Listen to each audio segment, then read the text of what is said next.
This is an Audio Wool original. This episode of Frightday is brought to you by Spring-Heeled Jack Coffee. You need great coffee. Jack delivers. Visit springhieldjack.coffee. Hey guys, thanks for listening. If you'd like to support us, go to patreon.com/frightday. Do you want to start the show? I don't know if we have much of it. Yeah, I feel like this might be a jade plant. Wait, what? Well, I got this at the end of the season, summer.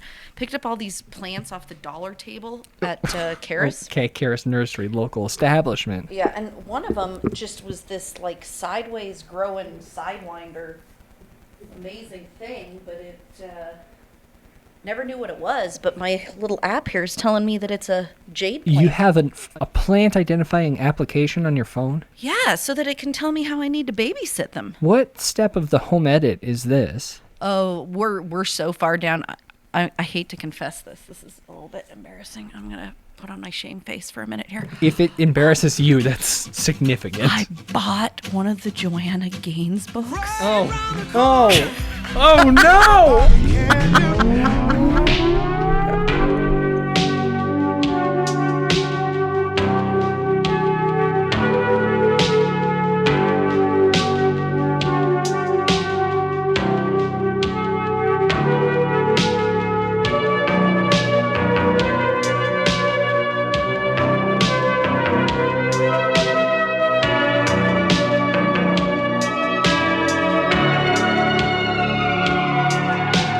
Boy, she's got some really good ideas. I've got myself a new entry table.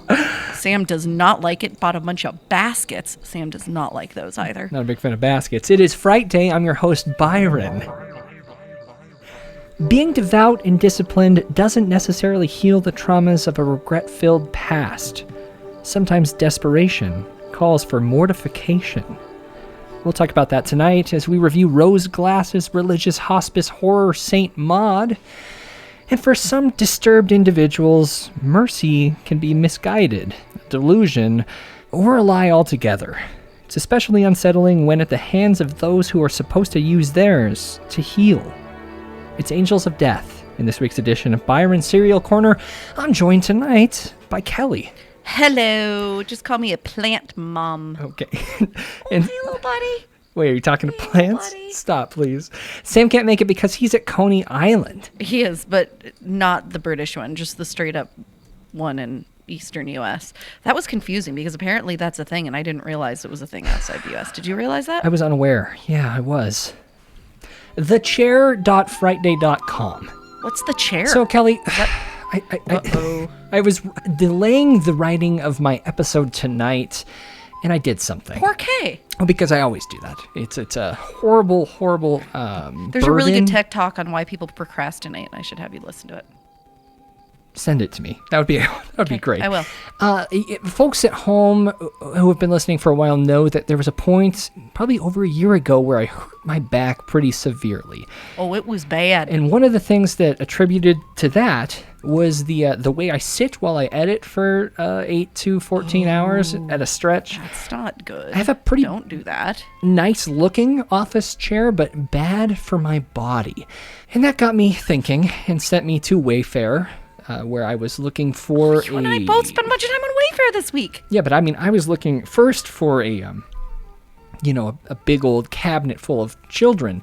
But then I also found something called the Seed of Death Grim Reaper Throne. Oh my god, what the fuck is that, Byron? And while I don't believe this, the rib cage is going to provide me with sufficient lumbar support, I do really want this. I'm That's gonna mute okay. that. I apologize. I appreciate it. I want this fucking chair. And I may have created a GoFundMe to get us to this goal of $1,666, which it would cost to get to my house, because this thing is beautiful. It's a $1,600 chair. Yeah, are you looking at it right now? Hold on. I just rebooted my computer. Just Oh give me my. a second. Okay, fine, I will. God damn it. Oh, God. Byron. Of all the GoFundMes, really? Yeah, it's a grand skeleton. Gave you $5. It is an anonymous person, and it was not me. Surprisingly, I'm not pre-cooking this thing. It's a skeleton chair that's looks as if the Grim Reaper is sitting, and I would be sitting on his lap. That's just stupid. As if I was enjoying my last meal.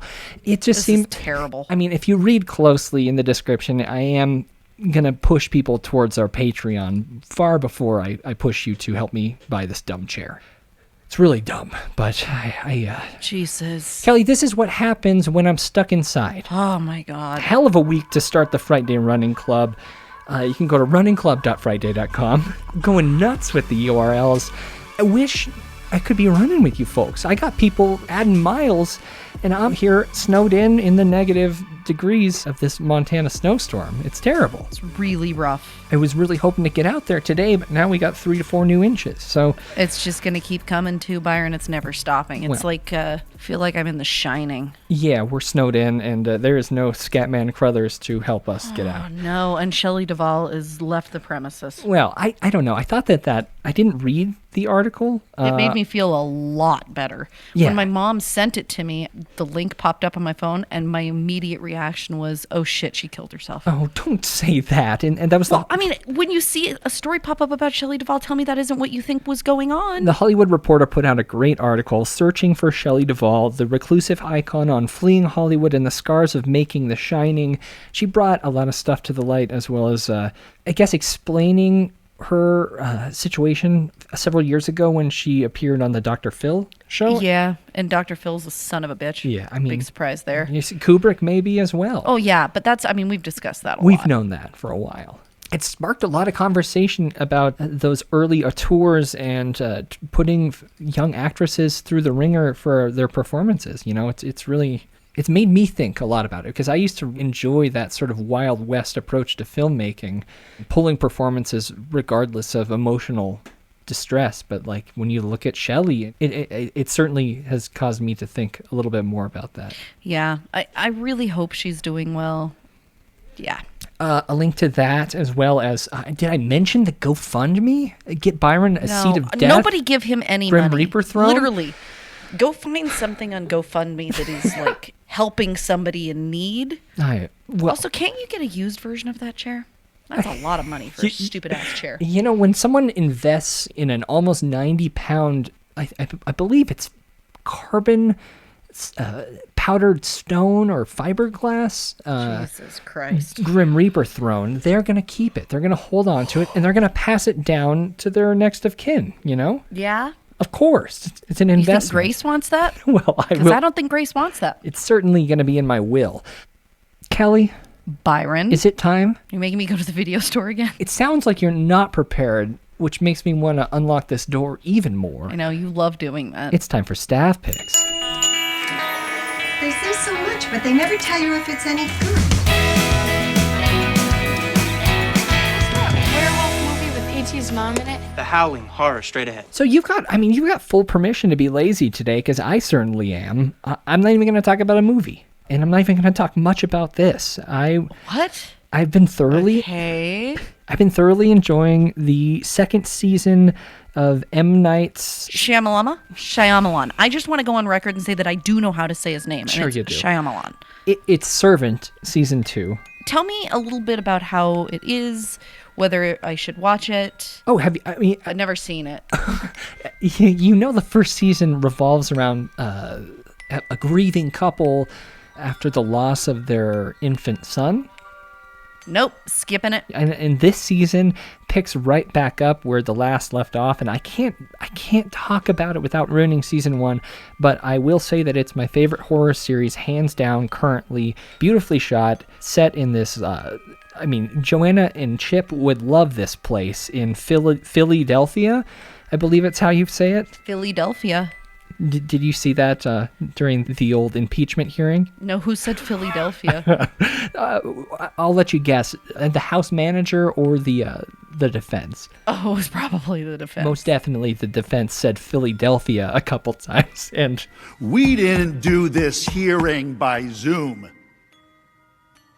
These depositions should be done in person, in my office, in Philadelphia. That's where they should be done.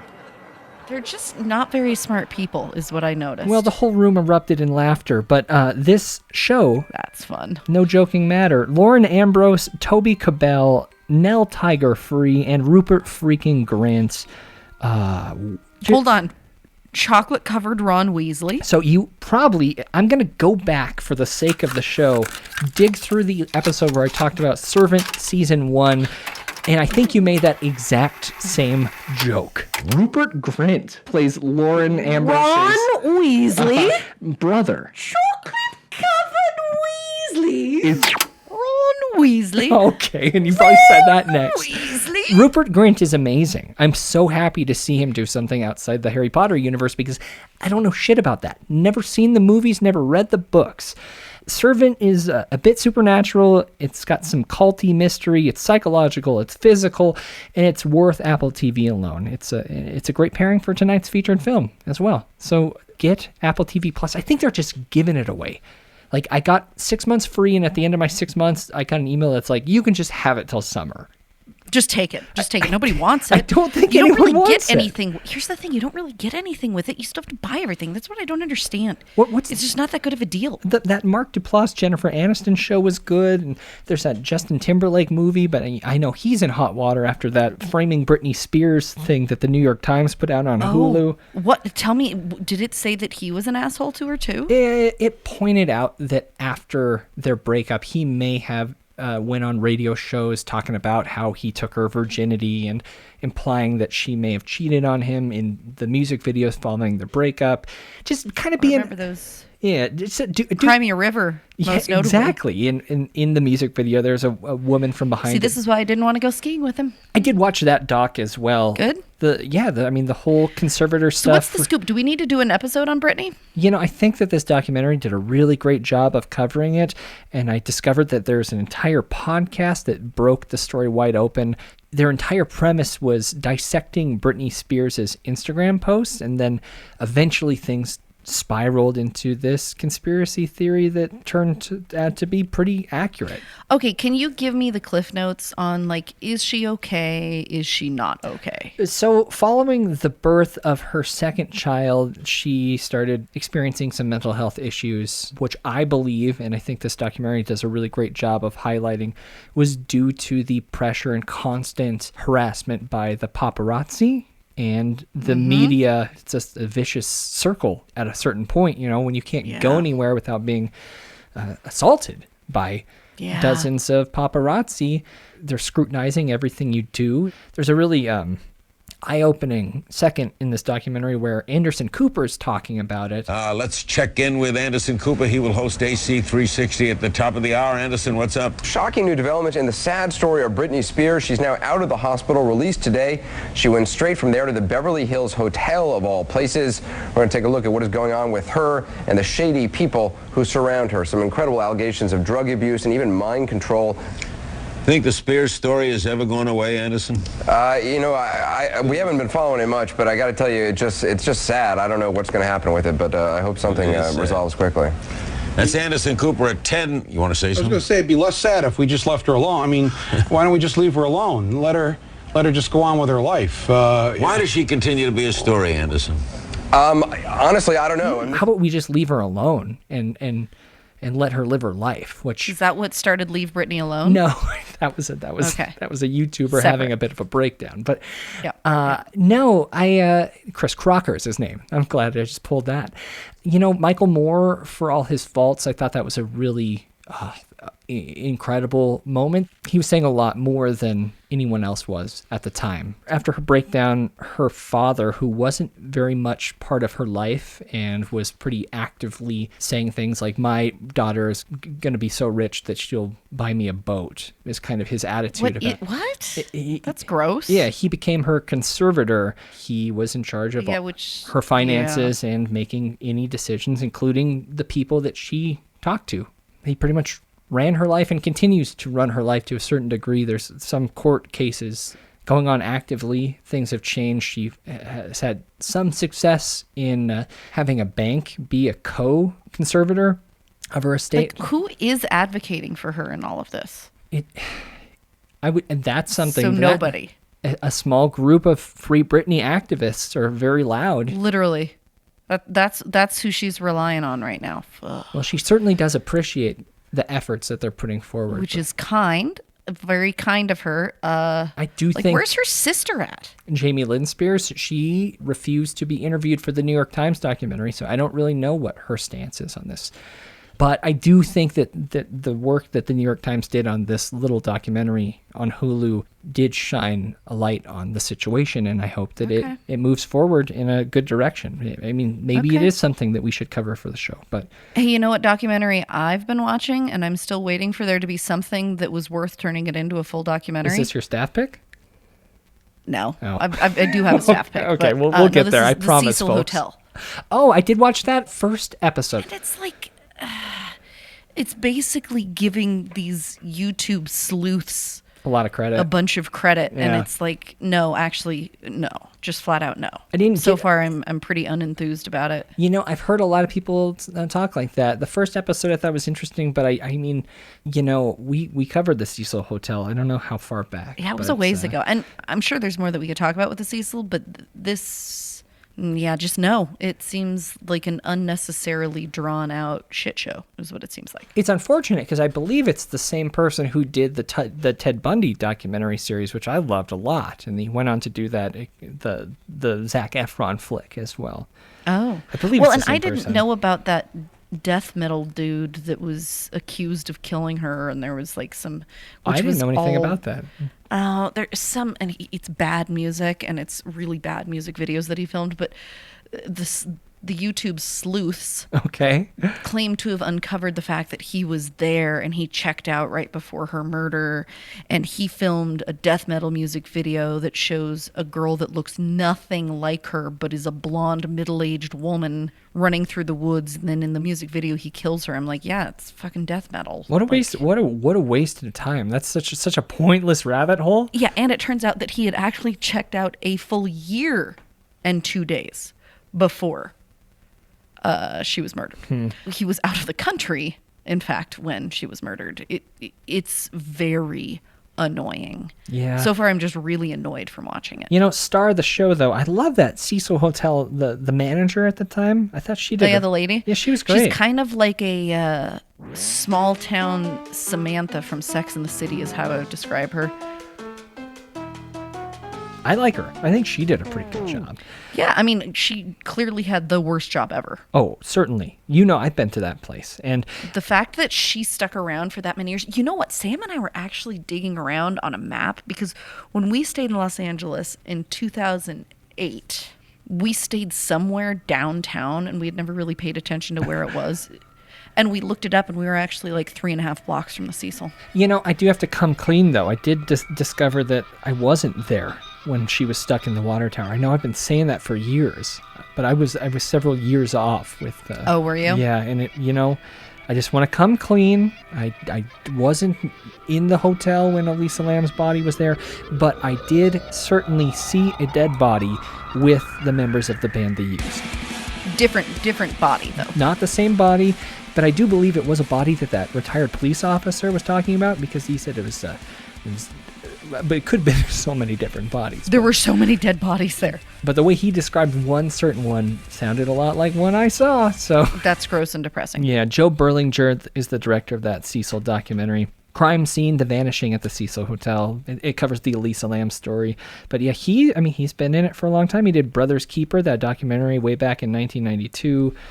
Paradise Lost, the child murders at Robin Hood Hills, and he actually did the feature film Book of Shadows, Blair Witch 2. So nope. Hits and misses, and I'm with you. More of a miss than a hit. But Kelly, my staff pick for the week is also a TV show episode. Wow, I guess one single episode of one single TV show. This is okay. I'll allow it since Byron's not going to like it because it's black and white.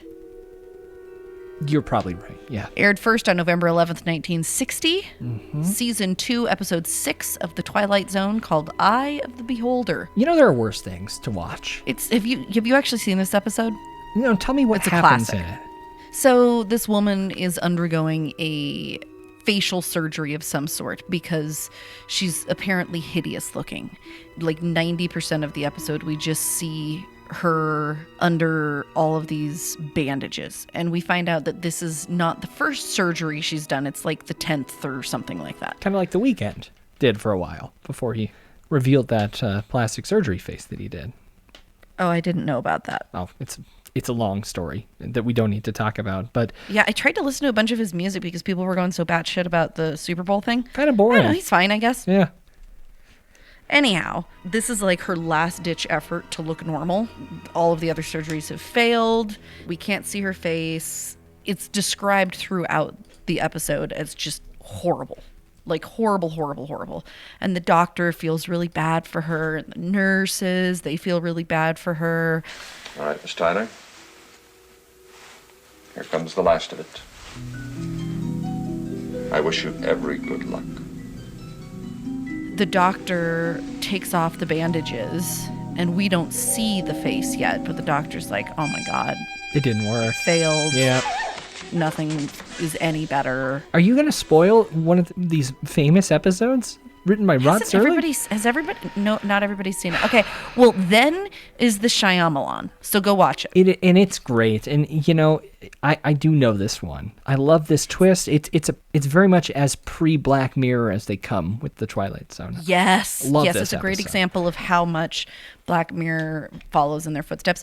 Also, this is questionable parenting advice, but I think this is the type of episode that can be really good to show a kid because it's not bloody, it's not gory, there's not death, but it's a really good message to drive home. Great message. What is this? An adult show? What are we doing here? I know. It's great. Frightday. Like we're supposed to be spooky. Instead we're wiggity wiggity woo. It is spooky. Twilight Zone is spooky. Okay. Well, speaking of which, though, I went with my sister to go check out a house that she was going to put an offer in on. Okay. And there was like a storage area underneath the house, and we went into it. Smelled exactly like the Twilight Zone Tower of Terror. Ooh. And I looked at her and I said, you know what this smells like? And she looked at me, she goes, oh my God, Kelly, it does. It smells like the Twilight Zone Tower of Terror. Because we both knew right then. We were like, yeah, it was great. It was one of those moments. It was really cool. Oh, wow. I don't even have to ask anyone to leave the video store because they all got bored and left. They did. I know. I'm really good at that. Time to lock it up. I serve a purpose. Great work, Kelly. And speaking of work... What about work? It's one of those Byron weeks. It is a Byron week. You want to know how we know? We know because there are 15 pages of typed notes. Oh, it's time for Byron's Serial Corner. Fire emergency. Please don't touch this, listen. I'm sorry. Today they found the bodies of at least 3 young boys, 6 more bodies under the John Gacy house. One longtime acquaintance describes Dahmer as one weird dude. Stay tuned for Byron's Serial Corner.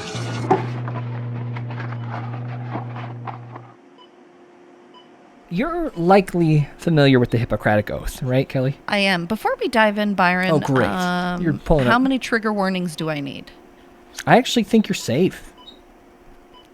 Yes. Okay, go ahead. Carry on, sir. You probably know the first. My favorite recitation of the Hippocratic Oath is in a little movie called Living It Up, starring Dean Martin and Jerry Lewis, where Dean Martin plays a small-town doctor who wants to uphold the Hippocratic Oath, and he thinks that Jerry Lewis is dying, but then he looks further, and it turns out that he's not dying, but they already said he was dying, and then he has to pretend like he's dying, and he goes to New York, and he lives it up.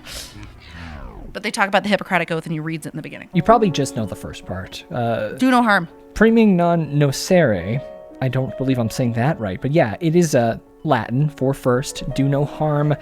While the origin of this phrase isn't exactly known, partial fragments of an oath date back to the 5th century BC and are some of the oldest documents that we have in history. Do we really want to be emulating medical tips from the 5th century BC? Because I feel like things did not go well then. Well, it has changed quite a bit since then.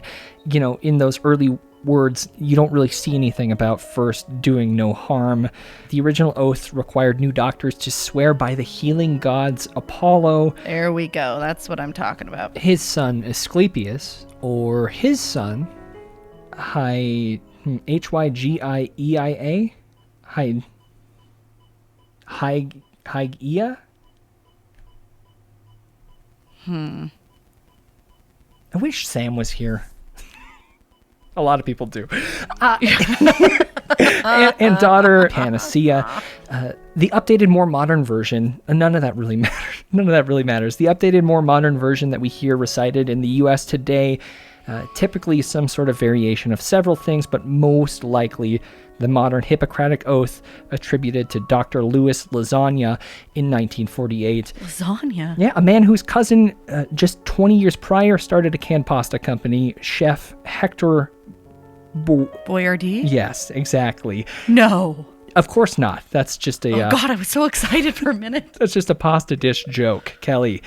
Damn it. I swear to fulfill to the best of my ability and judgment this covenant. I will respect hand-won scientific gains of those physicians in whose steps I walk and gladly share such knowledge as is mine with those who are to follow. I will apply for the benefit of the sick all measures which are required, avoiding those twin traps of overtreatment and therapeutic nihilism. I will remember that there's art to medicine as well as science, and that warmth, sympathy, and understanding may outweigh the surgeon's knife or chemist's drug. I will not be ashamed to say I know not, nor will I fail to call in my colleagues when the skills of another are needed for a patient's recovery. I will respect the privacy of my patients, for their problems are not disclosed to me that the world may know. Most especially must I tread with care in matters of life and death. Tomorrow when you see our psychiatrist, I would like you to ask him to recite it and see how much of it he knows by heart. It's a great idea. If it is given me to save a life, all thanks. But it may also be within my power to take a life. This awesome responsibility must be faced with great humbleness and awareness of my own frailty. Above all, I must not play at God. I will remember that Wait, I thought it was above all do no... Oh, no, that's first do no harm. Right, sorry. Okay. I will remember that I do not treat a fever chart, a cancerous growth, but a sick human being whose illness may affect the person's family and economic stability. My responsibility includes these related problems if I am to care adequately for the sick. I will prevent disease whenever I can, for prevention is preferable to cure. I will remember that I remain a member of society with special obligations to all my fellow human beings, though sound of mind and body, as well as the infirm. If I do not violate this oath, may I enjoy life and art respected while I live and remembered with affection hereafter. Jesus Christ, if you're taking this long to get through the Hippocratic Oath. It's a lot. May I always act so as to preserve the finest traditions of my calling, and may I experience the joy of healing those who seek my help. There. That's it. That's all of it. So, although you may not want to, let's back up for a second. A point I think they should have ended with, instead of all the parts saying how cool it is to be a doctor and to not ruin it for everyone by being a bad one. Something even more important and relating to the subject that we're covering tonight. Above all, I must not play at God. Yeah, well, okay. Unfortunately, it's this control of life and death part that pathologically attracts the subjects of tonight's episode. Angels of death. Sometimes known as angels of mercy. It's a category of serial killers where a caregiver, someone who is responsible for the well-being of another, murders that person. Yeah. Now, before I jump in, I want to take a second to applaud the efforts of frontline medical workers risking their lives to save others. We're not trying to talk shit. It's been a rough year. And I don't want to soil the reputation and trust that we owe the system as a whole. Trust doctors and scientists, please, and please let them inject you with the vaccine when it's your turn. Please. I just want to go to paranormal conventions and film festivals again as soon as possible. I also don't want hundreds of thousands of more people to die because their infected lungs can no longer take in oxygen. But this doesn't mean that there aren't monsters in white coats and scrubs. This is true. Heck, look at one of America's first serial killers. Someone who, as a child, performed surgery on dead animals, stole corpses as a med student to make insurance claims. He murdered a pharmacist and his wife to steal their pharmacy business. He built a 100-room murder castle filled with trapdoors, gas chambers, staircases to nowhere, and even had a human-sized stove. I'm talking about a guy named Herman Mudgett, H.H. Holmes. He's a man that, while a beast and kinda in the medical field, he was mostly a bad Airbnb host and a total fraud. He's also not really an angel of death. For the most part, angels of death express one or more of the following characteristics or motivations: mercy killer, malignant hero, and the old standby sadistic serial killer. Ooh, yeah. Yeah. And we're going to dive into each of those, starting with mercy killers. Okay, so is this like where Kevorkian fits in? I am very conflicted with Kevorkian. I don't believe that he killed people for anything other than assisting. Mercy? Well, no, it's very different. And the mercy that I'm talking about is very misguided. Okay. Angels of Mercy view the act of taking lives as a merciful act, whether or not the victim wants to be killed. Okay. The victim may be experiencing... That's an important differentiation. Absolutely. So this is not assisted suicide. This No. is like No. completely not asking for it, but getting killed. Yeah, the victim may have serious chronic illness or terminal cancer or be in great pain or just be really fucking old. The murderer doesn't really ask for permission. He just sees it as helping the victim. Okay. But also, they don't just get the warm fuzzies of assisting someone in their passing. They get something out of it. Like what? Oh, like jollies? Is that what you're referencing? Yes. Forensic psychologist Dr. Carol Lieberman suggests to Insider that some angels of mercy may also be acting out trauma from their childhood, such as having a parent who lingered for months before they died. They tell themselves that they're trying to prevent the patient's families from going through their same despair, which, it's a horribly traumatic and sad, but it's something that many people go through, and it's not a good reason to serial kill. Kelly, like you brought up, I am very much pro-euthanasia. I think death with dignity is a great thing, if that's what you want. Yeah, okay. But with almost everything, consent is required. And if you want to know more about that, there's a really great documentary that I watched called How to Die in Oregon. Have you seen it? It came out in 2011. How to Die in Oregon. Nope.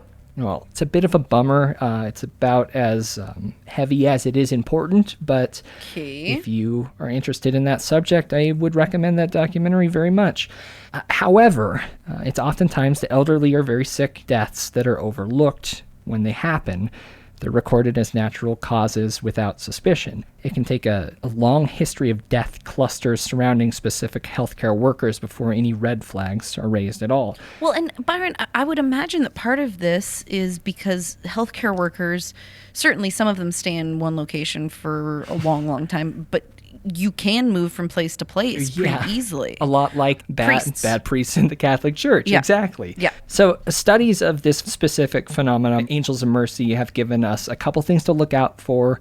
A preference for night shifts, usually with fewer supervisors, substance misuse, mental instability, a history of bad relationships. This specific example, they listed personal, but I would imagine professional as well. Moving from hospital, like you said, and feeling patients are annoying and burdensome. Then why'd they pick that profession? They also tend to have an ability to predict when a patient will die. Well, when you don't cause need it. You don't need a Biff's Almanac to guess that. I do love Biff's Almanac, though. A 2006 study examining 90 cases of healthcare serial killers from 20 different countries between 1970 and 2006 found that 86% of those who became serial killers in healthcare were nurses, both male and female. Let's talk about one of these men. Let's. On the morning of April 30th, 2003, a 79-year-old woman was taken to a clinic in Sonthafn, Germany after suffering what was thought to have been a heart attack. Oh, but it wasn't. By late afternoon, she seemed to be in good health and good spirits. Could have been a false alarm, a close call. She was speaking to her daughters at her bedside, but by 10 p.m., she was dead. And around the same time, a 79-year-old was admitted to the hospital with gallstones, something I think you've had, right? Actually, no. I've had kidney stones multiple times. Stones are unpleasant, though. Not fun, no. The next day, she called her son, begging him to pick her up and take her home.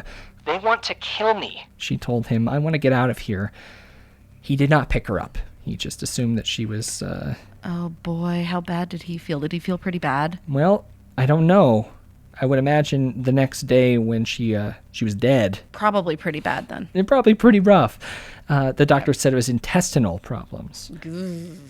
Okay. Stefan Letter, a German nurse who worked in this clinic from January 2003 to July 2004, a facility that treated a large elderly population. While on shift, there was an increase in numbers of patients that were dying. but suspicion wasn't raised until large enough quantities of drugs, including a paralytic called lysethanon, went missing. Police searched his home and they found vials of unused medication and started putting pieces together. The death spike started less than a month after he was hired. A majority of the people who died were 75 or older. More than 80 deaths occurred during his shifts. Oh my, and like, yeah. It's so frustrating to me that it took that long. This reminds me a little bit of that serial killer they caught last year. Oh, Samuel Little. Yeah, like zero excuse for not catching way earlier. If you're pissed now, you're going to continue to be pissed this whole episode. So, the bodies of more than 40 patients were exhumed, but unfortunately 38 others had already been cremated. During interrogation, Stefan told police the killings had been acts of mercy to, quote, save dying people from their suffering. His trial began February of 2006 for the deaths of 29 patients, 17 females and 12 males. He had 16 counts of murder, 12 counts of manslaughter, and 1 count of euthanasia, because he claimed that they had asked him in that account. I mean, I feel like if somebody asks you to participate in their death, even if you know that it's illegal, you should still get like something in writing. Oh, certainly. But I mean, again, we started with the Hippocratic Oath. You can't. Yeah. It's just against the rules. During the proceedings, he did confess to some of the killings, but stuck with his story of mercy, ending the suffering of the sick. It was pointed out, though, that some of the patients weren't even his. They were people he had no prior contact with at all. Oh, he just like ducked into a room and like... Oh, he saw something and he just had to have it. Oh, I could get another... kill. Some of them were even stable, and one almost victim was a 22-year-old soldier that was injured from a fall who was injected but survived. He also stole possessions of the deceased. I don't know if they were of value or of sentimental value. But what do they call those again? Souvenirs? Tokens, keepsakes. Tokens, yeah. Who knows? But certainly he wasn't just killing people out of mercy. Well, obviously not. On November 20th, 2006, Stefan turned to the families of the victims sitting in the courtroom and mouthed, "Es tut mir leid." I don't speak German. I'm sorry, in German. Judge Harry Rector found him guilty of murder in 12 cases, manslaughter in 15, as well as that killing on demand charge, attempted manslaughter, and causing grievous bodily harm. He was sentenced to life in prison, and his killings have been categorized as the worst killing spree in Germany since World War II. Goo. Yeah, so I find this whole mercy group to be kind of a strange one. It seems like most of them start out with mercy as their motive, but in all the cases that I've flipped through, and there's a handful, a thick handful, sure, some of them start out with mercy as their motive, but in my research, I find that a majority shift in their reasoning, whether or not they admit it. For example, one of the most prolific angels of death, Harold Shipman, a guy nicknamed Dr. Death, who killed an estimated 250 folks between the years of 1975 and 1998 in England, a crime that he denied until his death, where he killed himself by hanging in 2004.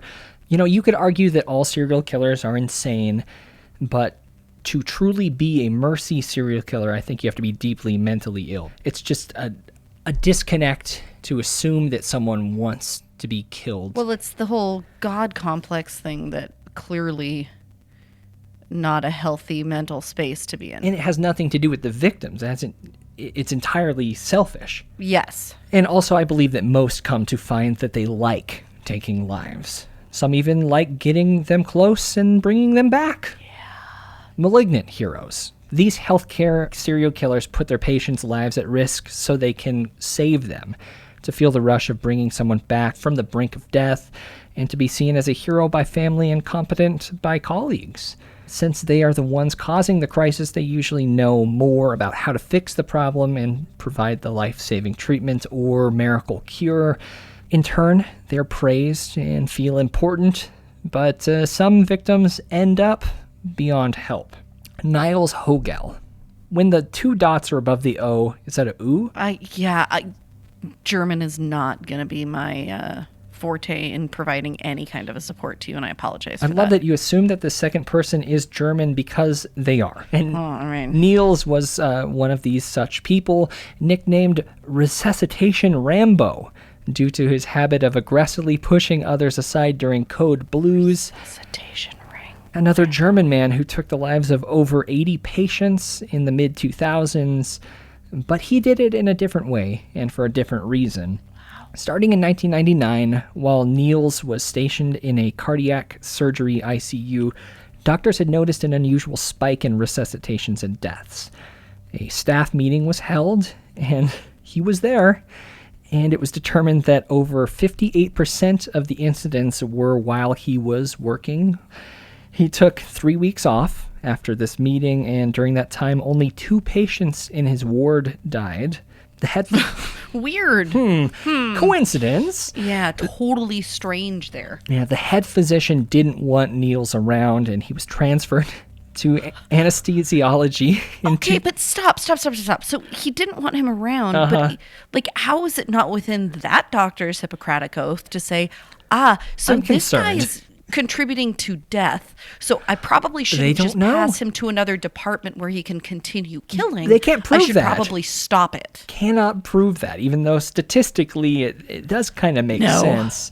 Bullshit. Well, I don't like him. 2001, he moved to anesthesiology, where the head of the department soon became suspicious of the frequency of his involvement in emergency situations, life-threatening situations that they couldn't explain. He was pressured to either resign with pay for 3 months or take on the role of logistics. He would be physically moving patients around the hospital. You know, those folks who take you here and there in the elevator. I do. In December of 2002, after receiving a glowing reference letter from the director of nursing, Niels transferred to a new clinic, and his spike in emergencies and fatalities followed him.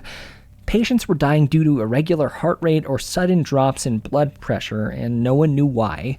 The only contributing factor was Niels. Instead of bringing up these observations, coworkers just distanced themselves from him. Superiors had little suspicion until they discovered 4 empty vials of medicine meant to correct arrhythmia.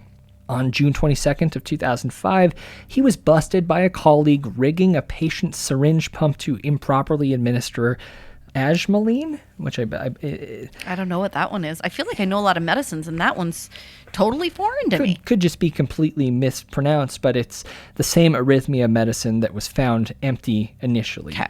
Co-workers finally came forward with their concerns. An investigation followed, eventually leading to charges of 3 counts of murder and 2 of attempted murder. After confessing to the charges, he admitted to a psychiatrist that he killed an additional 30 patients. He injected 90 and brought back 60, which is Hold on, wait. He admitted it to a psychiatrist? Yeah, yep. Okay, so I have a question. Okay. Isn't there some rule about how... God, how does it work? Like if doctor-patient confidentiality. Yes, but and if the crime occurred in the past. Oh, interesting. Like if somebody's talking about committing a crime, they have to break confidentiality. Yeah.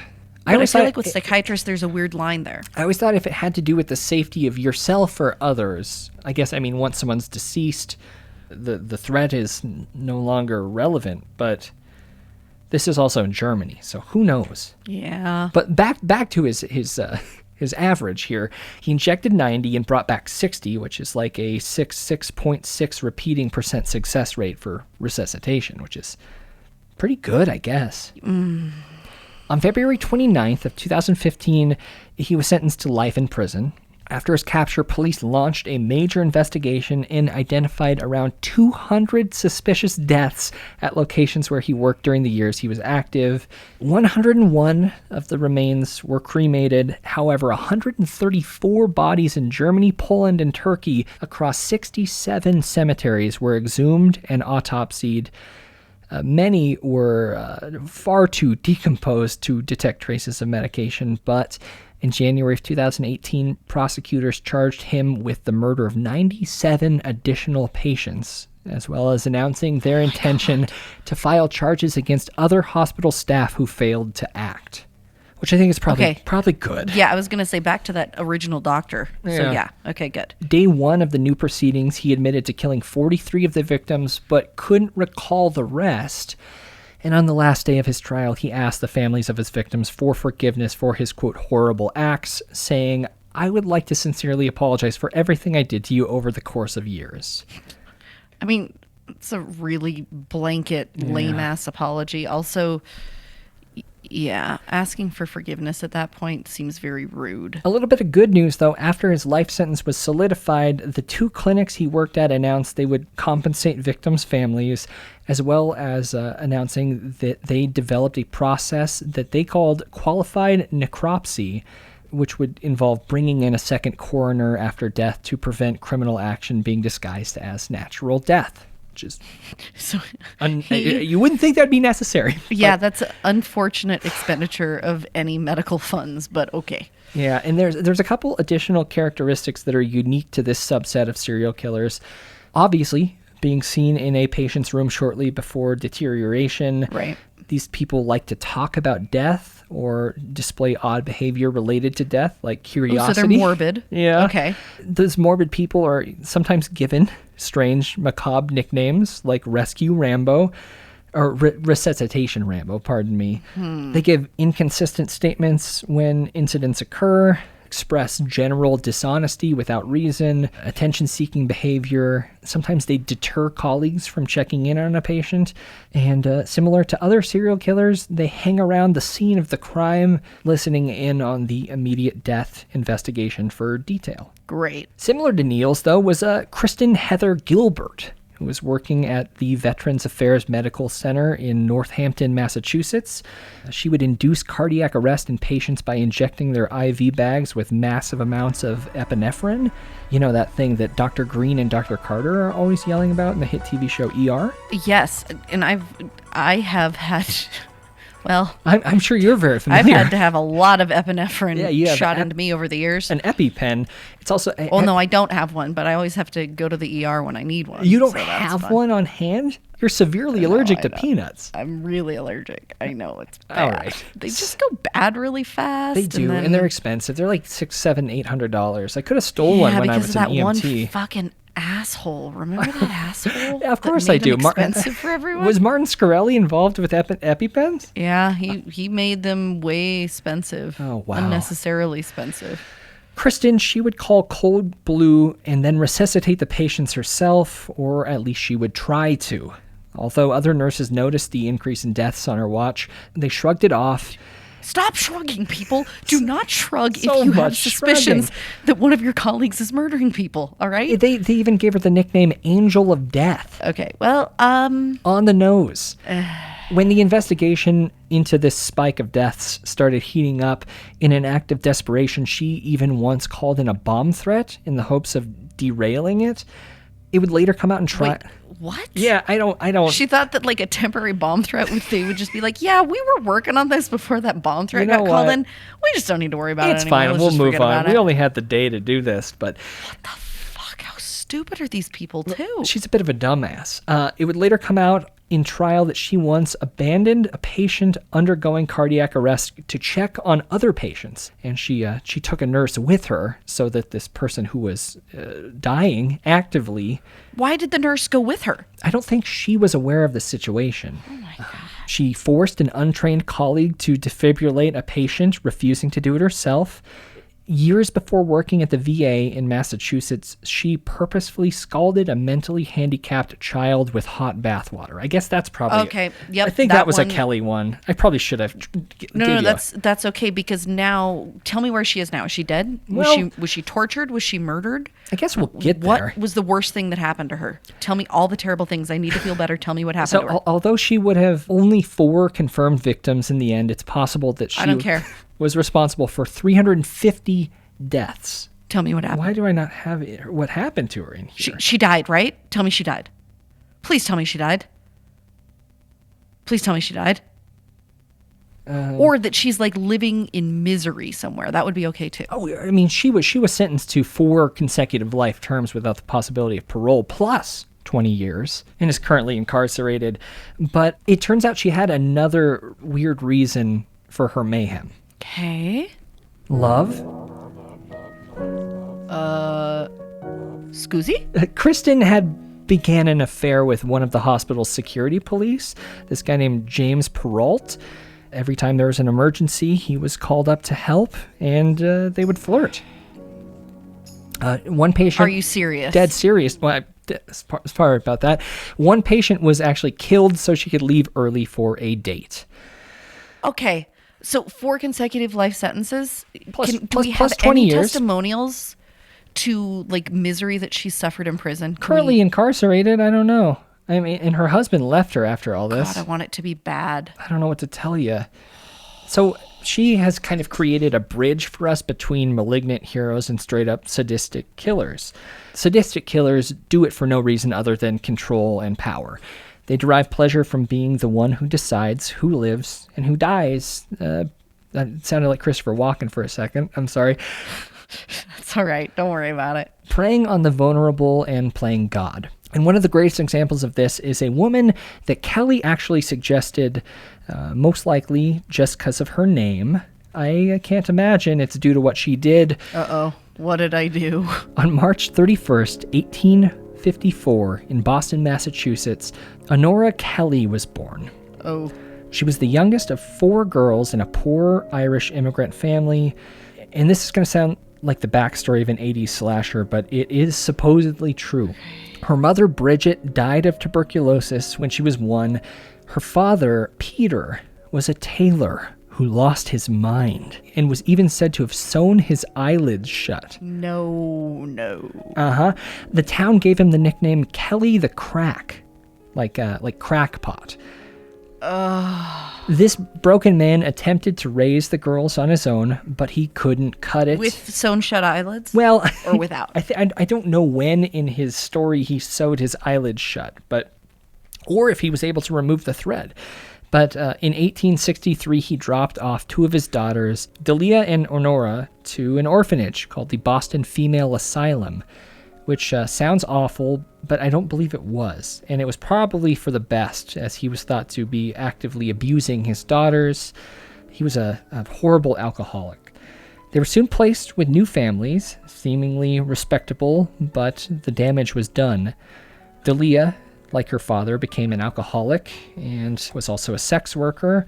And another daughter, Nellie, who wasn't dropped off at the orphanage, she went mad, like her dad, and ended up in an insane asylum. Good God.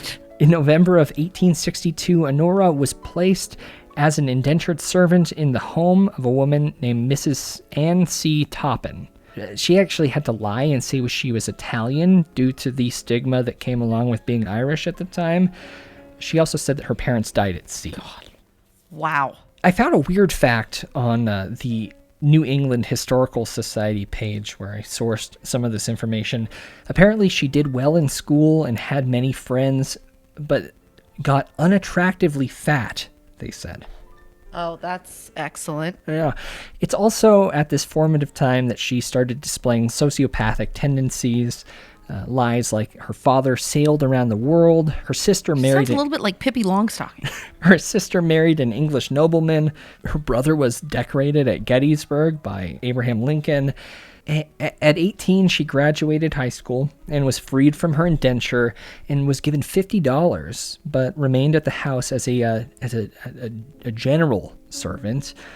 Although she was never formally adopted, she started using the Toppin last name, and she got along very well with the daughter, Elizabeth, and was basically family. In 1885 or 87, depending on the source, now in her 30s, she started training to be a nurse at Cambridge Hospital. Okay, so how's she looking at this point? Is she, lost some weight? I don't believe she lost any weight, but she's about to come into her own. She's about to have a... I just find it very strange that, I don't know. It's just not that anything excuses being a murderer. Sure. Okay? Yeah. But, the fact that in a relatively short description of a human being, that figures so prominently that she was unattractive, nobody liked her because she was Irish. And overweight. And overweight. Yeah, it's not It's not great. We don't have a great society, really. We're working on it. I think we're getting better. Okay. Don't you think? Okay, well, I mean, we're better than that sometimes. You're about to meet someone entirely new here, Kelly. During her training at Cambridge Hospital, for the first time in her life, people found her charming and bright. She was well liked and given the nickname Jolly Jane. I think you pointed me at Jolly Jane, right? It is the one that I pointed you at. You are correct. And I do also have to point out this feels like a nickname-heavy episode, so I apologize. I don't know if I... It is, but you know what's funny is you talked a little bit about, like, morbid nicknames. That one's not morbid, unless it's, like, ironically morbid. It's about to flip. It's about to flip.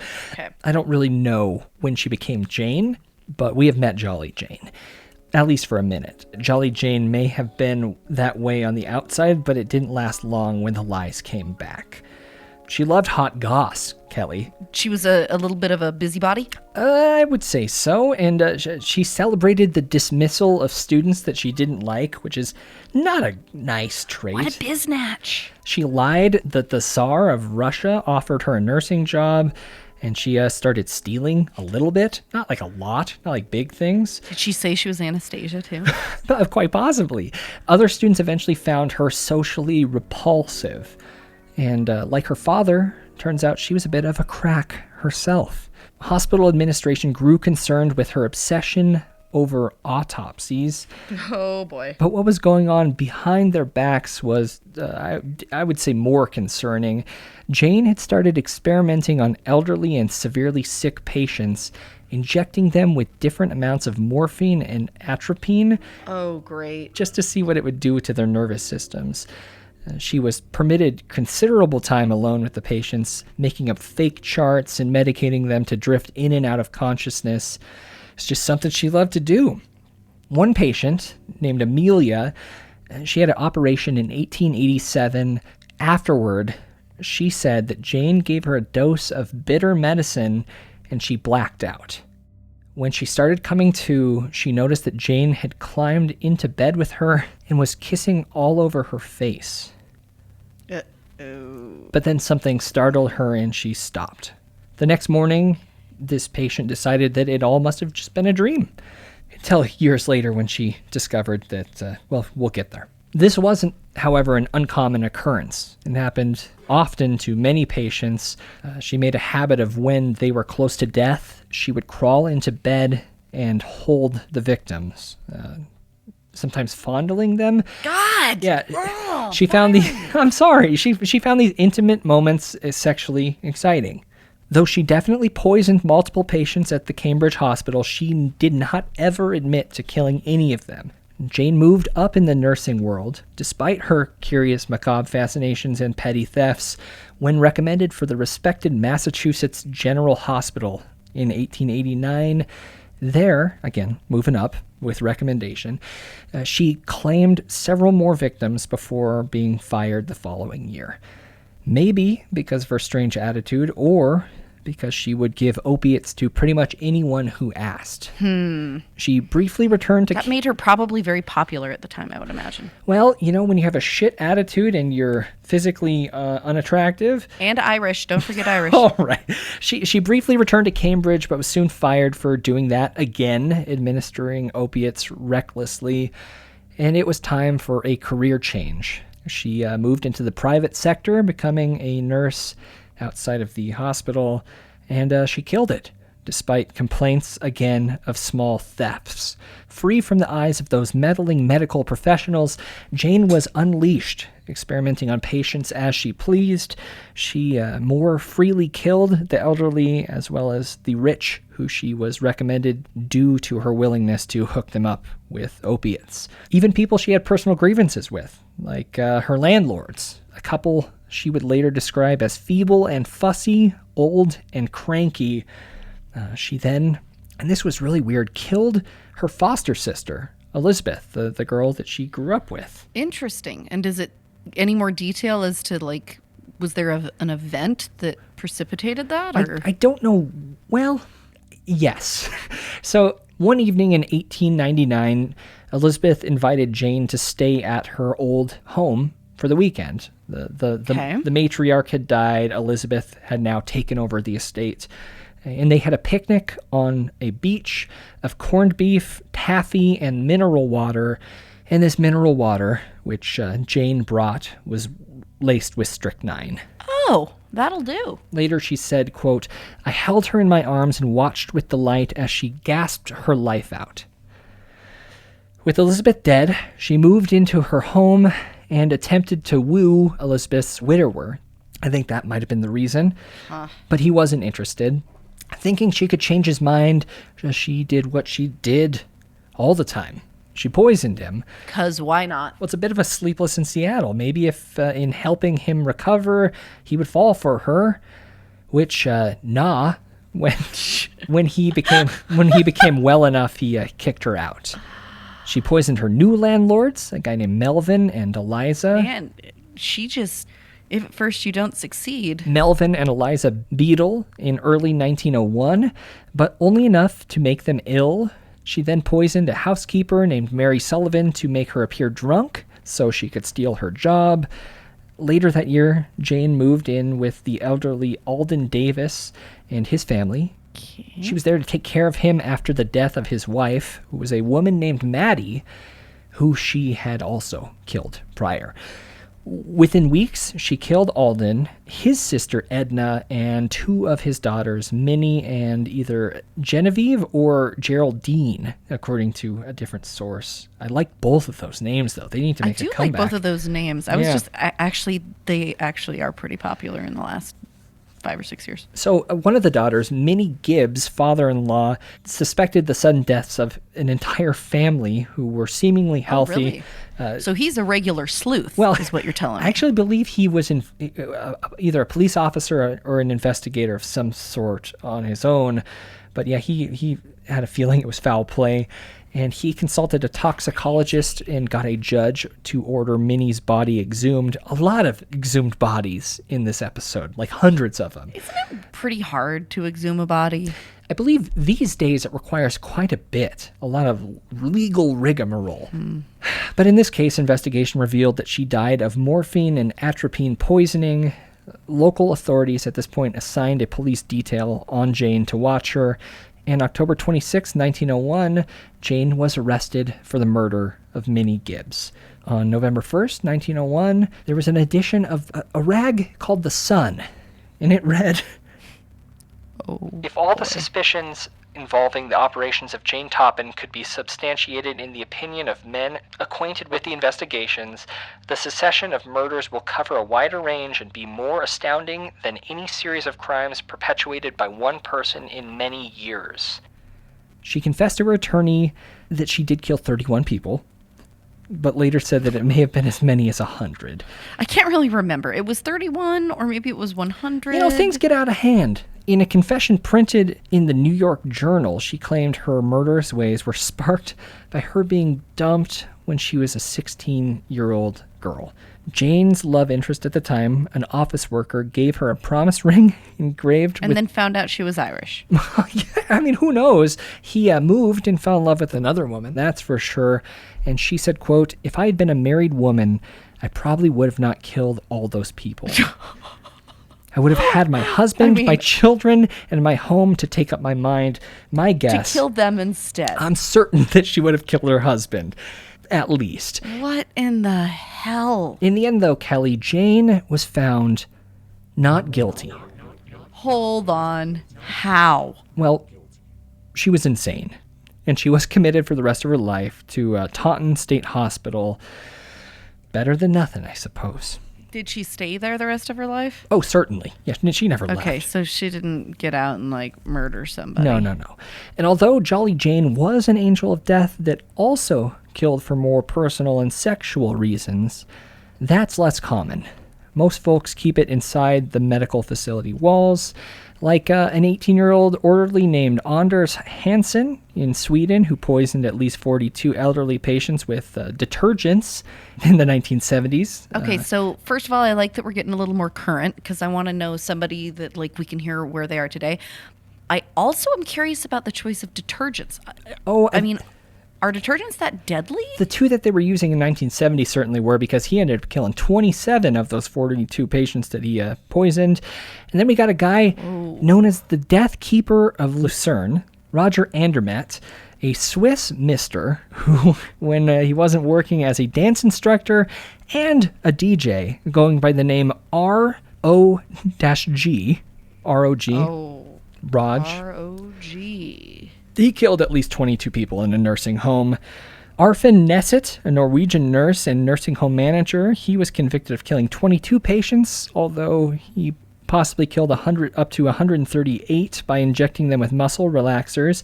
You know, it's weird. He only served 12 years with 10 years of supervision and is thought to be living under an assumed name currently. Okay, wait, why? I mean, it's Norway. Yeah, but like Norway supposedly keeps those types of things at bay. Well, so you would think that they keep those types of things at bay by making sure, I mean, I know that they're not going to execute them. That's not the Norwegian way. But shouldn't they, like, you know, not let him murder anybody? Well, I mean, certainly, hopefully he didn't murder anyone else, but you kind of look at the murder of Euronymous. I guess you do. You know, Varg is out currently. Oh, yeah, that's remember? right. And he murdered I remember a man. watching that. That really made me question things with Sam. Yeah, but this guy's in his late 80s. He could also be dead. You know, Kelly, I could unfortunately go on and on, as this type of serial killer is shockingly more common than you'd think. And because they're far less detectable than your run-of-the-mill serial killers, their body counts tend to be far greater. Due to the field of healthcare going hand-in-hand with death, murders can be easily disguised as natural. And, you know, it's unfortunate that, unlike the oath that I've personally sworn to my Dark Lord, Sweet Satan, some doctors and nurses choose to break the one that they took on graduation day. A bunch of hypocrites. Hypocrites with the Hippocratic Oath. Yep. Assholes. Horrible humans. Those are angels of death. Wow. You know, that's a topic. I mean, I could go in depth. I was going to say we could start a new podcast. You know, at this point, there's just so many, and I just scratched the surface. So I appreciate you for bringing this topic to the forefront, Kelly. This was a you. Oh, jeez. Thanks, B. But you certainly could say thanks so much for that report, like I've done for hundreds of episodes. I mean, yeah, the report was pretty good. Thanks for giving me credit mostly, though. All right. Well, Kelly, the subject that we covered has a lot to do with the film that we watched tonight. It does, actually. I'm super excited to discuss this one with you because I've got I've got thoughts. Let's get to it as we review Saint Maud.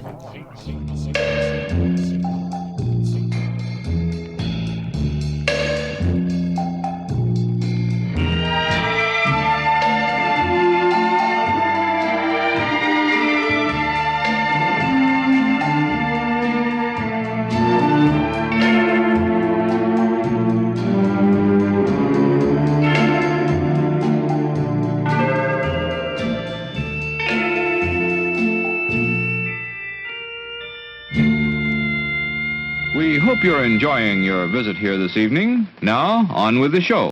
Saint Maud is a British psychological horror film written and directed by Rose Glass in her feature directorial debut.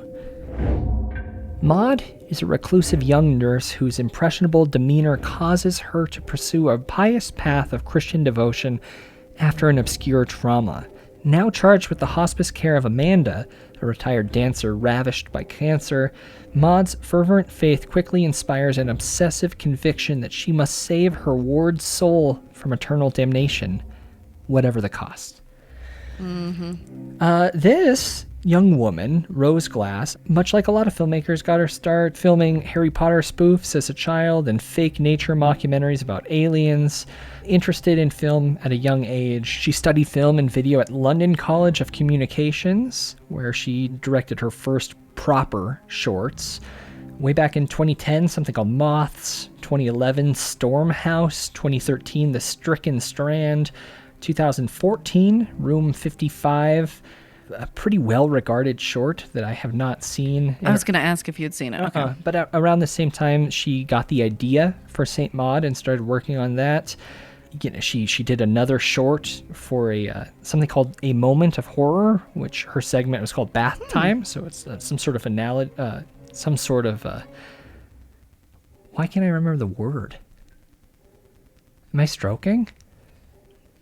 What word? Anthology. Anthology. Okay. I was like, I don't know which word you're... Okay. Probably some horror anthology. For a couple years, worked as a waitress and as a cinema usher while writing the treatment for St. Maud. And it brings us to 2018, where she shot it. And in 2019, September 8th to be exact, it had its world premiere at Toronto International Film Festival. Soon after, it was picked up by A24 and Studio Canal. It was scheduled to be released in the United States on April 10th, 2020, but guess what, Kelly? COVID-19. Rona. I'm really sick of talking about it. I hate that every one of these films that are coming out, I gotta be like, it was gonna come out, but it got fucked by a pandemic. Yeah. Its release was postponed in the United States until July 17th, 2020. And when that date came, it was pulled entirely from the schedule. This was actually one of the last in-person press invites that we have gotten. We had a writer scheduled to go watch this. I remember that. Right yeah. as soon as things kind of New heated York, up. right? New York, yeah. And she rightfully felt uncomfortable going to the screening. I said, hey, B, I just feel like this might not be a good idea right now. I said, I think that's a great idea. Stay home. It was scheduled for limited release in the U.S. on January 29th, followed by release on VOD and Epix on February 12th of this year. Were you excited for this thing? This has been on my radar for so long. I was very excited for it.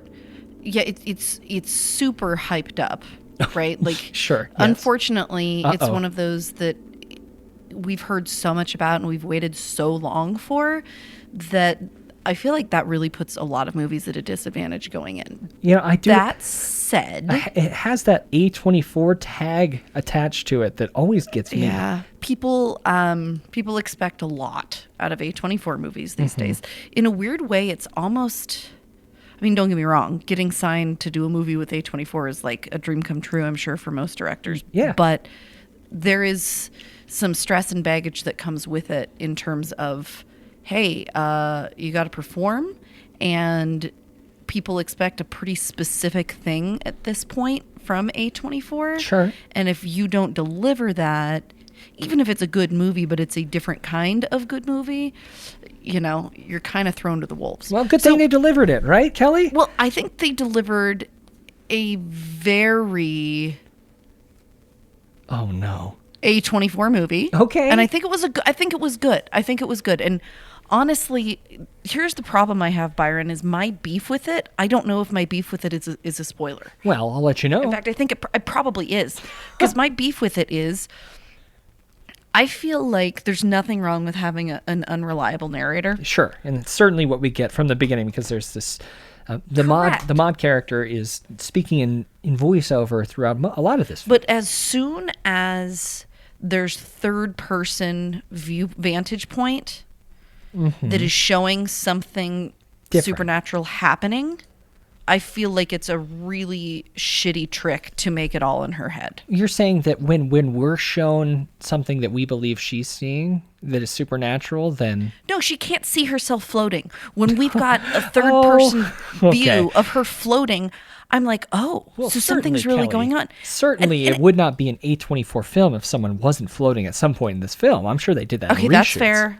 That's fair. But I you know what I mean, though? Like, I'm fine with unreliable narrator, but you keep that shit first person then. Wow, You don't fucking trick us and throw a third person shenanigans out there. What if she felt like she was floating? Okay, then it could have shown, again, like, the same way it showed the voice, right? You know what it could have been? Like the way they did... What's the other A24 film starring Ethan Hawke?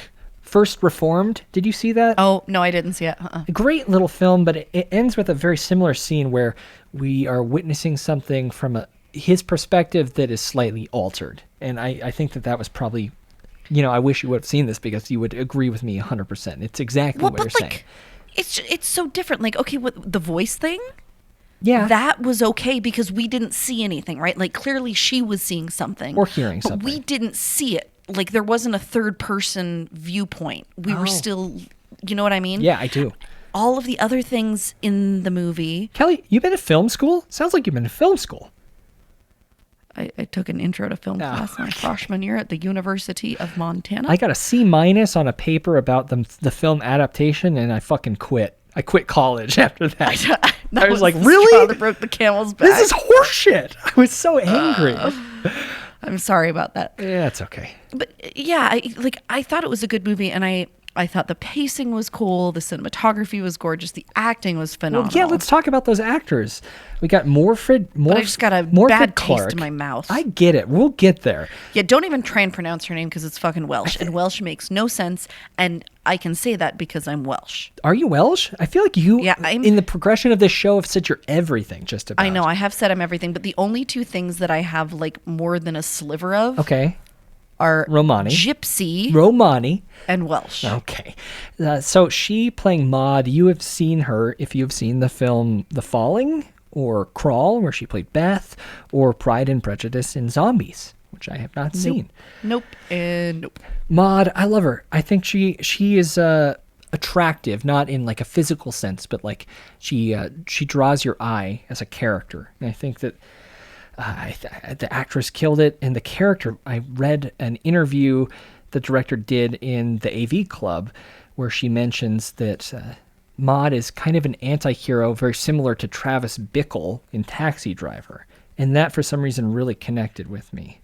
And now I love the character even more. Interesting. That is an interesting perspective. I mean, she did a really good job. I don't know if I can say that she did a De Niro job. She's not De Niro for sure, but they're both, according to her, neurotic anti-heroes. And I once I locked into that mindset, that really made sense. And she is taking care of Amanda, played by Jennifer Ehle. E-H-L-E? L. The weird thing is I recognized her, but I don't know what she's from. She's not Meryl Streep in an age reset machine. There were some lights where she looked a little bit like Sigourney even in the movie. And a little bit like Jodie Foster as well, speaking of Taxi Driver, yeah. Mm-hmm. But she was in the 1995 TV version of Pride and Prejudice, which is very interesting considering... is she British in real life? Unsure. I bet you could discover that really quickly. I do know she's an incredible actress who's been in Zero Dark 30 and The King's Speech. Really wild performance in this as well. The thing I really liked about this, pace was really incredible considering the subject matter, I'll give you that. I'll give you that. We've got Maud, who is this devout Roman Catholic working as a caretaker for this woman who was a... Well, actually, do you want to go all the way to the beginning? That opening scene. So much happens in just a second. Yeah, the opening scene was very... grabs you by the throat. It does. But I feel like people are going to hate me. I feel like it grabs you by the throat, but then it lets go a little too quick. I agree, because it didn't really give you too terribly much. There's a nurse named Katie who has failed to save the life of her patient. She's got blood on her gloves, and they show a quick shot of what happened. It's very violent. It's not good. Not pretty. And I, at the end, which I guess this isn't necessarily bad, but I felt myself going, oh, okay, is this one of those movies where now we're rewinding to the beginning and we're going to find what happened leading up to this? Do you like that? Do you like that in a movie, though? Like where you're unsure? That doesn't bother. It bothers me less than other things that bothered me about this movie. How about that? Okay, sure. Katie is now calling herself Maud, and again, Roman Catholic working for this terminally ill, stage 4 lymphoma, lung cancer, former dancer and choreographer. She's confined to a wheelchair, and she is a firecracker. She is. An effective counterpart to Maud. They've lived very different lives, and they have very different fears. Very different fears, and I think very different value systems. Mm-hmm. Amanda, she's an atheist. She, at some points, hires a female prostitute, which is something that Maud very much disagrees with. Yeah, she was not very pleased with that. Not okay with that, especially considering how much she wants to save Amanda's soul. There's a point, one of my favorite scenes in this, anytime Maud is, taken by the spirit, and she opens her mouth real wide and scary, the physical acting of Morford, I'm going to call her Miss Clark. Yeah, I should actually know how to say some things in Welsh. That would be intelligent of me. I have not done that, though. Loved it. And there's one moment with Amanda on the couch where Amanda plays along, that God is speaking to both of them. And you know what's funny is I had this feeling during that whole scene. I'm like, she's full of shit. Of course. She's not believing this. Well, I kind of saw it as she was an actress at some point. You know, she's a dancer and choreographer, so she's an experienced. And I think that she saw what was happening with Maud more as like an activity, like some sort of like something to keep her from being bored. Yeah, I mean, she's dying. She's stuck in a wheelchair at home. And I mean, she has these kind of elaborate parties with her old friends where they drink and I guess relive the glory days. But yeah, but it's kind of all very depressing. It is. I mean, there's moments where she's obviously in treatment for her cancer, and she does a hefty vomit on the floor, which Maud has to clean up. Yeah, I love how the guy that was over there visiting her friend is just like, well, peace out. Party's Catch you later. over. You go ahead and clean that shit up. Yeah. Their relationship is not great. They're the odd couple turned up to 11. Yeah, and just very uncomfortable. I would say uncomfortable from a lot of perspectives, including I felt like, I don't know, I felt like Maud thought she had the upper hand, but from the viewer's standpoint, I don't know what your experience of it was, but my experience of it was, I don't think she ever did, and I felt like she was like the kid that was getting made fun of and didn't know they were getting made fun of. Totally. You know what I mean? Absolutely. I think that worked so well. Again, yeah. I honestly think my only issue with it comes down to that one beef, but it bothers me so much. And it ended the movie in a way that I didn't want it ended. Sure. And you definitely locked into something you had a problem with, and that problem didn't go away. Well, and I think especially because to me, the whole crux of this movie was, is this in her head? Is this really happening? And if that had been left up to debate, I would have been okay with it. If it actually would have remained all in her head and no third person viewpoints of it, I would have been okay with it. But it was the combination there that really, I just felt like I felt betrayed. Sure. I fully recognize that as an issue, but I don't see it as a problem as much, which is... Like I said, honestly, the only thing that I could pin down, because I spent a long time thinking about it, the only thing I could pin down was the scene where it shows her levitating. Because everything else, I feel like you could chalk up to being in her head. That was the only thing that felt like it was really a departure from that. So, yeah, I wish she would have cut that. There we go. Damn it. Wow. I don't really have any critiques on that critique, you know. Okay. I get it. I just was completely sucked into the Maud character. Like, God, she was a psychopath. What a wild descent. Here's something I think is interesting. There was a story, I read a brief interview where at one point the director had the character written where Maud grew up like with your stereotypical super Catholic upbringing. She decided that was a story that she'd already heard and she really didn't want to hear it again, which I very much appreciated because I think that's true. And so making her history a little bit more ambiguous, like I liked that. I liked the ambiguity of, well, it sounds like she had some kind of a messed up upbringing probably, but we don't really know what it was. And we're left wondering about that. I thought that was brilliant. Well, I really liked that a lot. In that sense, that opening scene is like her rock bottom, which is I think a cool thing to witness, especially as the first thing we see. For it to be so short, it's something that when it comes back later in the film, it's really effective. Yeah. It's like a small aha kind of moment. Yeah, I agree. Which I liked. Yeah, I just, wow, this is going to be, I have a feeling. I'm literally still trying to figure out what to give it because I feel like I'm being such a baby about that one element, but it just, God, it pisses me off. Kelly, what are your final thoughts on this? Saint Maud, huh? Humdinger. Well... Unless you have anything else you want to talk about. No. You want to talk about that time that she jerked off that guy? So awkward. It's a rough jerk. That whole evening when she was out and about, like, was just so awkward to watch. Yeah. I mean. And one of the things that I didn't get about it was she she supposedly had all of these experiences before, right? Like, this wasn't foreign territory to her. She was like returning to a world that she had previously existed in pretty easily, at least it sounded like. To have her be that awkward just felt a little bit strange too. Well, I think she was definitely re-traumatized. Because it's very apparent that before the inciting incident that we are given hint to at the beginning of the movie, she was a real wild child. Yeah, she was. Hedonistic. She Yeah. partied and had a lot of fun. So I don't know, unless, at this point, Jesus had given her a full-blown lobotomy. I guess the other thing that I thought was interesting was when we hear the voice that she hears. Do you know what that was? It was her, which I think is really, really cool. It was Moyfred Clark? Yeah, it was her voice. Yeah, it was actually in Welsh. It was pitched down. That's kind of cool. Yeah, and I love that. Okay, that's cool. That's really cool. Yeah. I felt like, okay, again, if this is all from her perspective, if this is not something that's objectively happening, and it has that weird, like, deep tone to it, maybe I'm alone in this because I know that I haven't had as much religious training as many. Does anybody imagine that that's what God's voice sounds like?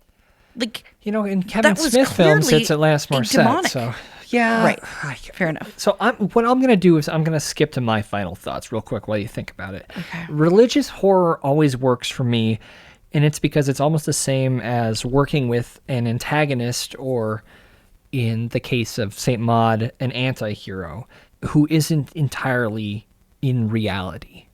I always think back to, and this is weird because it's not a necessarily great movie, sorry, Mickey Keating, Pat Healy's performance in Carnage Park was so effective because he's acting as if what he's doing is right and just and almost the only right thing, but he's doing something awful or something misguided. But they're so locked into what they're doing, it's incredibly unsettling and effective. And that's kind of where I felt watching Saint Maud. Maud starts out in a rough place as a desperate person, and we just witness her spiral the entire film.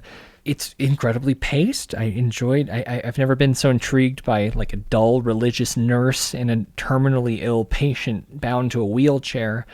It's beautifully shot by this guy named Ben Fordsman, who he also worked on a great series, Netflix's The End of the Fucking World. Which is a fabulous series. Great series. And, this film looked incredible.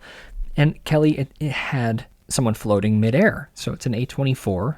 But see, like, you say that, but like, think, okay, in Hereditary, the person floating midair was really floating midair. Maybe. No, that was the intent. Abso-fucking-lutely, that was the intent. You're right. Someone was literally sawing their head with metal floss.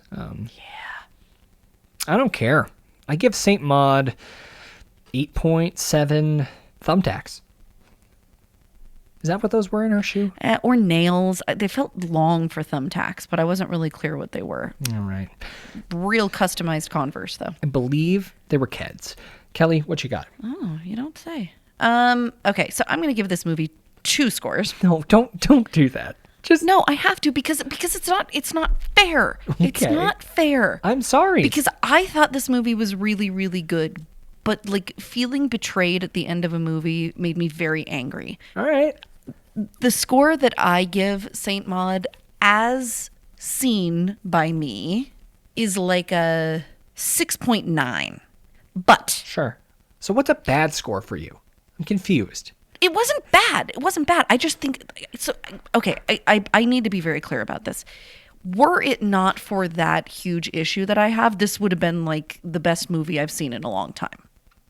I'm going to a 9.0 at this point. You're talking me up. If you're going to give it a 6.9 as your low score. Right, but it's a low score because in my book, it deserves a 9 point something. All right. Were it not for that. Like, it was extremely good. It was extremely well written. It was extremely well acted. You managed to feel empathy for the crazy person and for this totally bitchy patient. Yeah. I think the character development was unbelievably interesting. I think that with one exception, they showed just the right amount in order to keep you guessing. And then they tricked you into thinking one thing because it was a completely different reveal. It turned out that that wasn't the thing, and that just pissed me off. So if it weren't for the floating scene, or if the floating scene happened and then it turned out at the end that maybe she was crazy, or maybe she really did have some angel wings on her back and she was floating up to fiery heaven. If it weren't for those things, I honestly would give it a 9.0. I really would. It's just, it bothers me so much. And even with it bothering me, it still gets a good score because it's still a damn good movie. Sure. It would just be unbelievably good and like a contender for my number one for the year if it weren't for that. My metric, though, I give it 6.9/9.0 awkward orgasms. Wow. Ecstasy provided by the Lord. And those are our thoughts on St. Maud, which is available now on VOD and on something called Epix.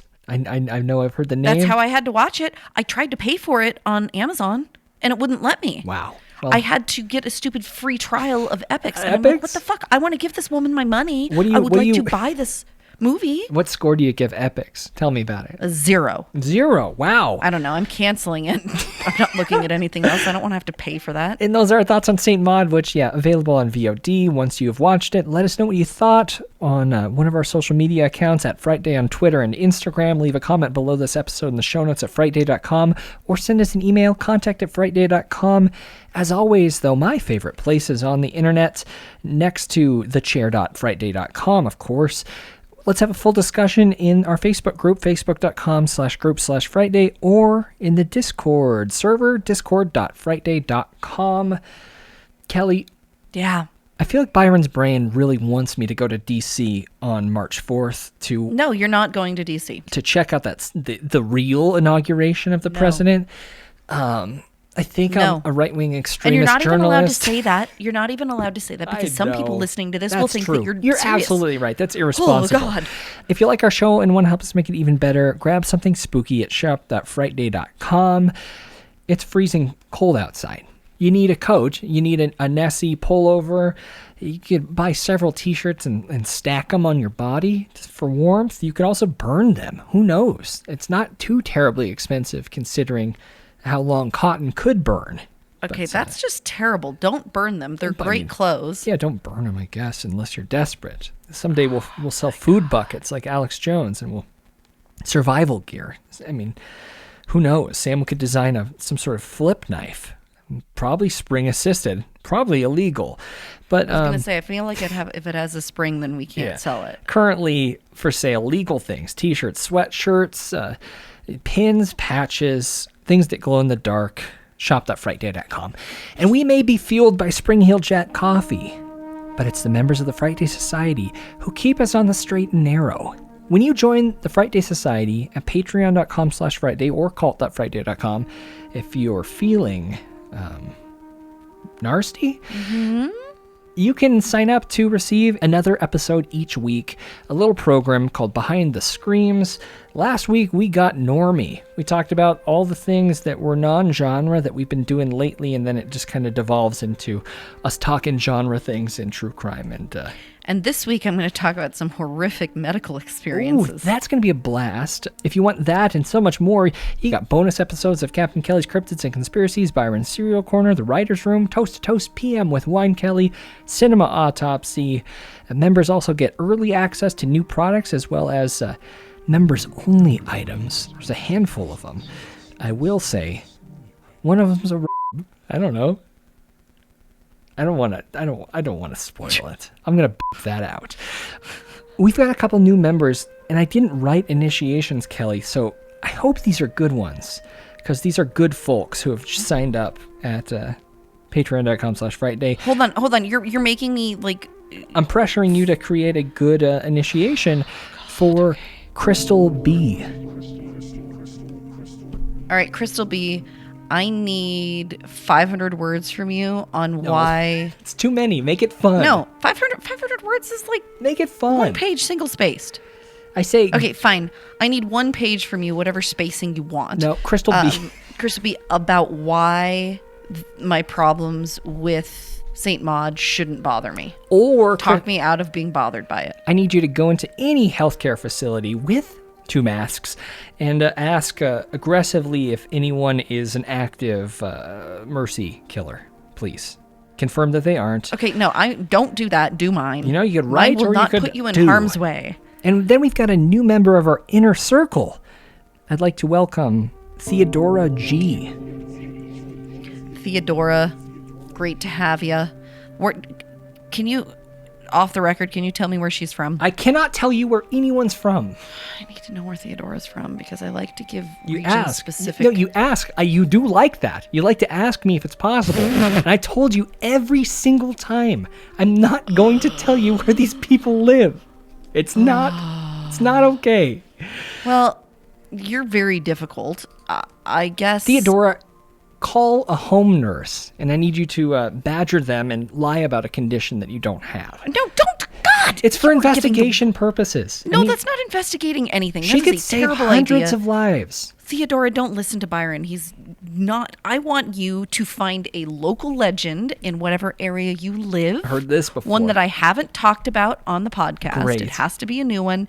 And I would like you to send me a couple of pieces of information about it that I can then turn into some kind of a report after doing more research. Crystal, Theodora, and all the other members of the Frightday Society, I gotta say, huge thank you, because it's you folks that are, you're making our dreams come true. You're the ones. Grazie mille. And it's people like you who are making it more possible for us to do this at a more full-time capacity. We're getting close. Inching closer. Inching closer. Specifically to Phase 3, which is our goal, again, a bi-weekly live broadcast on Twitch, a program that I've been working on. We need to give them a preview of that. Maybe we'll do that exclusively for Patreon patrons here in the future. I think that'd be kind of fun. Ooh, I like that. Patreon.com/Frightday, cult.frightday.com. Also helpful, though, you could leave a review for us on Apple Podcasts, Stitcher, or wherever you listen to this. That's the best way to get us up charts in new ears. Wow. I'm exhausted. Are you? I'm also cold. I think that something's blocking my vents, and I'm afraid to look up there because, I've never stuck my hand up there since I moved in here. And remember, a woman, the woman who owned this house prior, she did die. I don't know. They did get her body out, though, right? I hope so. I would imagine. But I don't know. Maybe if I reach up the vent, there's a big old stack of cash, or she was also she was a cat person, so maybe there's the deceased body of a cat. Only time will tell. Kelly, until next week, where are you going to be?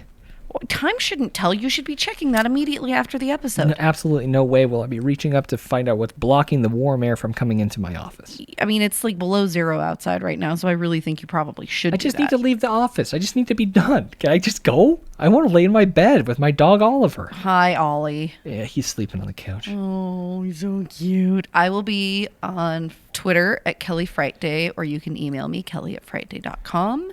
Around the corner, we've got another True Tales, don't we, B? It's about that time. We're sure getting close. Is. We're going to be doing Shoot me your stories, peeps. I think at the beginning of March, we're going to be doing a True Tales. So get your stories in, kelly@frightday.com. Make sure they're good, or else I'll make fun of you. I'm just kidding. I don't want to say that. I won't let him make fun of you. It's okay. I just want to hear your stories. Yeah. Me too. And I'm at Byron McKoy on Twitter and Instagram. Byron@frightday.com. I'm sorry, I lost it. For a second. Byron@frightday.com, that's my email address. Prove to me that ghosts are real, or just talk about some sort of horrific thing that you went through in True Tales of Terror. I can't wait to hear it. But until next Frightday, where we'll be watching Wrong Turn 2021. Wonder what we have to say about that. Who knows? Shocking. I'm Byron. I'm Kelly. Have faith. Yeah. Stay scared.